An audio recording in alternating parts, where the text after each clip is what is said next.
بسم اللہ الرحمن الرحیم۔ السلام علیکم، آپ دیکھ رہے ہیں الف نیوز اور میں ہوں آپ کے ساتھ ماجد علی۔ شامل کرتے ہیں پاکستان اور دنیا بھر سے breaking news head lines.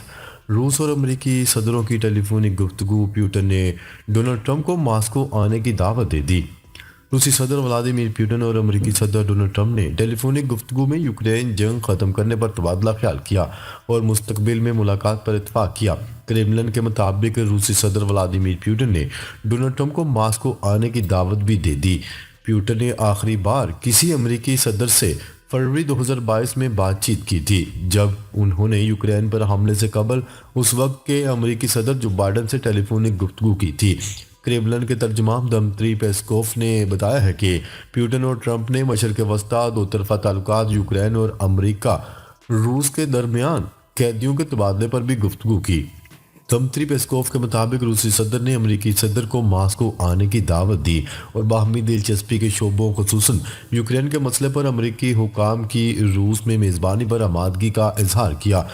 Putin اور ٹرمپ نے رابطے جاری رکھنے اور بالمشافہ ملاقات کرنے پر اتفاق کیا۔ امریکی صدر ڈونلڈ ٹرمپ نے بھی کہا کہ انہوں نے آج روسی صدر ولادیمیر پیوٹن سے بات کی تاکہ یوکرین کی جنگ کے خاتمے کے لیے فوری مذاکرات شروع کیے جا سکے۔ ڈونلڈ ٹرمپ نے اپنے social media platform Truth Social پر لکھا کہ ہم نے اپنی ٹیموں کے فوری طور پر مذاکرات شروع کرنے پر اتفاق کیا ہے۔ ڈونلڈ ٹرمپ نے کہا کہ وہ یوکرین کے صدر زیلنسکی کو اس گفتگو کے بارے میں اطلاع دینے کے لیے کال کریں گے جس کا وہ انتظار کر رہے ہیں۔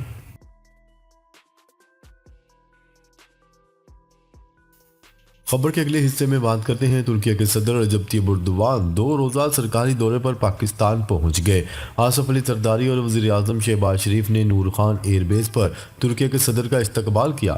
صدر رجب طیب اردوان کی آمد پر ان کے اعزاز میں 21 توپوں کی سلامی دی گئی۔ روایتی لباس میں ملبوس اسکول کے بچوں نے ترکیہ کے صدر کو خوش آمدید کہا۔ ملٹری بینڈ نے بھی روایتی انداز میں ترکیہ کے صدر کا استقبال کیا۔ پاک فضائیہ کے JF-17 تھنڈر لڑاکا طیاروں نے فضائی استقبال کیا۔ ترک صدر دورے کے دوران صدر پاکستان اور وزیر اعظم سے ملاقات کریں گے۔ اسلام آباد میں اعلیٰ سطح کے تصویراتی تعاون کونسل اجلاس میں شرکت کریں گے۔ مفاہمتی کی یادداشت اور معاہدوں پر دستخط کی تقریب میں بھی شرکت کریں گے۔ خبر کے اگلے حصے میں بات کرتے ہیں قاہرہ جنگ بندی معاہدے کو آگے بڑھانے کے لیے حماس وفد مصر پہنچ گیا۔ حماس وفد معاہدے کے ثالثوں سے بات چیت کرے گا۔ مشرق وسطیٰ کی صورتحال پر سعودی وزیر خارجہ کی فرانسیسی ہم منصب سے بھی ملاقات ہوئی ہے۔ دونوں وزراء خارجہ کا امن اور سلامتی کو آگے بڑھانے پر تبادلہ خیال ہوا۔ اردن کے شاہ عبداللہ کا فرانسیسی صدر کو فون، مغربی کنارے کی صورتحال پر گفتگو۔ یاد رہے کہ مصر کے صدر عبد الفاتح السیسی کا اردن کے شاہ عبداللہ سے ٹیلی فونک رابطہ ہوا۔ دونوں رہنماؤں کا فلسطینیوں کی بے دخلی کے بغیر غزہ کی تعمیر نو پر اتفاق ہوا ہے۔ خبر کے اگلے حصے میں بات کرتے ہیں بھارتی وزیر اعظم نریندر مودی آج ڈونلڈ ٹرمپ سے اہم ملاقات کریں گے۔ بھارتی وزیر اعظم نریندر مودی واشنگٹن پہنچ چکے ہیں۔ وہ آج امریکی صدر ڈونلڈ ٹرمپ کے ساتھ وائٹ ہاؤس میں ملاقات کریں گے۔ امریکی میڈیا کے مطابق ڈونلڈ ٹرمپ اور مودی کے درمیان ٹیرف میں کمی، تجارت میں اضافے اور حال ہی میں امریکہ سے بھارتی شہریوں کی ملک بدری پر بات چیت متوقع ہے۔ وائٹ ہاؤس کی جانب سے نریندر مودی کو اس دورے کی دعوت صدر ڈونلڈ ٹرمپ کے صدارت سنبھالنے کے ایک ہفتے بعد دی گئی تھی۔ خبر کے اگلے حصے میں بات کرتے ہیں روس نے بھارت کو جدید 5th جنریشن لڑاکا طیارے فراہم کرنے کی پیشکش کر دی۔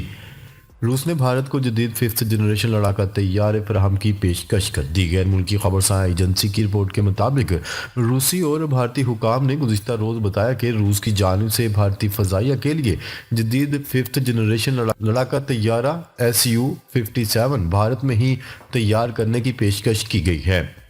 خبرساں ایجنسی کی رپورٹ کے مطابق ہتھیار برآمد کرنے والے روس کے سرکاری ادارے کے ترجمان کے مطابق اگر بھارت یہ پیشکش قبول کرتا ہے تو بھارت میں طیاروں کی تیاری رواں سال سے ہی شروع ہو سکتی ہے۔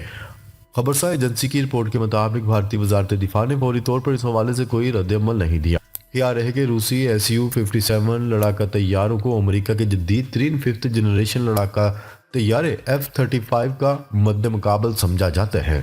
خبرساں ادارے کی رپورٹ کے مطابق روسی اور بھارتی ذرائع کا حوالہ دیتے ہوئے کہنا ہے کہ بھارت کے سرکاری طیارہ ساز ادارے ہندوستان ایروناٹکس لمیٹڈ کے اہلکاروں کے ساتھ بات چیت میں روس کی جانب سے SU-57 کی بھارت میں تیاری کی غیر رسمی پیشکش کی گئی۔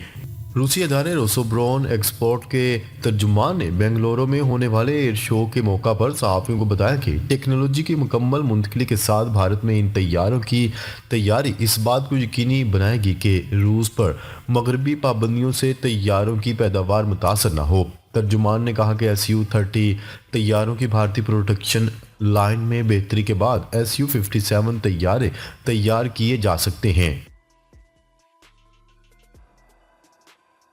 خبر کے اگلے حصے میں بات کرتے ہیں مصر اور اردن فلسطینیوں کی بے دخلی کے بغیر غزہ کی تعمیر نو پر متفق۔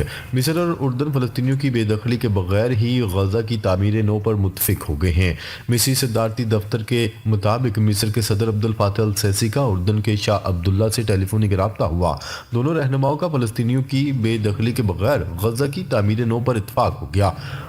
غزہ کی تعمیر نو فلسطینیوں کی بے دخلی کے بغیر ہونی چاہیے۔ دونوں رہنماؤں کا مشرق وسطیٰ میں امن کے لیے صدر ڈونلڈ ٹرمپ سے تعاون کی خواہش کا اظہار۔ شاہ عبداللہ نے کہا کہ ڈونلڈ ٹرمپ کے ساتھ ملاقات میں فلسطینیوں کی جبری بے دخلی کی مخالفت کے حوالے سے اردن کے مستقل موقف کا اعادہ کیا۔ خبر کے اگلے حصے میں بات کرتے ہیں ڈونلڈ ٹرمپ کی جنگ خاتمے میں دلچسپی پر ان کا شکر گزار ہوں۔ یوکرینی صدر ولادیمیر زیلنسکی کا کہنا ہے کہ صدر ڈونلڈ ٹرمپ کی یوکرین جنگ کے خاتمے میں دلچسپی پر ان کا شکر گزار ہوں۔ یوکرینی صدر ولادیمیر زیلنسکی نے کہا کہ امریکی صدر ڈونلڈ ٹرمپ سے گفتگو میں روس سے قیام امن کے قیام پر گفتگو کی گئی، جس میں ٹیم کی سطح پر مل کر کام کرنے پر تبادلہ خیال کیا گیا۔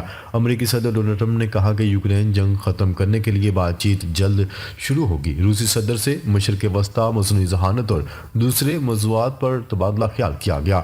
ہم نے روس یوکرین جنگ میں لاکھوں اموات روکنے کے لیے اتفاق کیا۔ میرا خیال ہے ہم روس اور یوکرین کے ساتھ امن کے راستے پر ہیں۔ خبر کے اگلے حصے میں بات کرتے ہیں امریکہ اب یورپ میں سیکیورٹی کا بنیادی ضامن نہیں رہا۔ امریکی وزیر دفاع نے کہا ہے کہ امریکہ اب یورپ میں سیکیورٹی کا بنیادی ضامن نہیں رہا۔ امریکی وزیر دفاع نے کہا کہ کوئی امریکی فوجی یوکرین میں نہیں جائے گا۔ یورپ کو یوکرین کے دفاع میں قیادت سنبھالنی ہوگی۔ یورپی نیٹو ارکان دفاعی بجٹ کو GDP کے 5% تک بڑھائیں۔ یورپ کو مستقبل میں یوکرین کو مدد کا زیادہ تر حصہ فراہم کرنا ہوگا۔ یوکرین کی 2014 سے پہلے کی سرحدوں کی بحالی غیر حقیقت پسندانہ ہے۔ انہوں نے کہا کہ خیالی مقصد کا پیچھا کرنا صرف جنگ کو طول دے گا۔ یوکرین کی نیٹو رکنیت کسی معاہدے کا حصہ نہیں ہوگی۔ چین نے بھی غزہ سے فلسطینیوں کی جبری بے دخلی کی مخالفت کر دی۔ ترجمان چینی وزارت خارجہ کا ایک پریس کانفرنس میں کہنا تھا کہ غزہ فلسطینیوں کا ہے اور فلسطینی سرزمین کا اٹوٹ حصہ ہے۔ چینی وزارت خارجہ کے ترجمان کا کہنا تھا کہ ہم غزہ کے شہریوں کی جبری بے دخلی کی سخت مخالفت کرتے ہیں۔ دوسری جانب عرب لیگ کے سیکرٹری جنرل نے فلسطینیوں کی جبری بے دخلی کو عرب دنیا کے لیے ناقابل قبول قرار دے دیا۔ انہوں نے دبئی میں ورلڈ گورنمنٹ سمٹ سے خطاب کرتے ہوئے کہا کہ آج غزہ نشانہ ہے، کل مغربی کنارے کی باری ہوگی اور اس کا مقصد فلسطین کو اس کے تاریخی باشندوں سے خالی کرنا ہے۔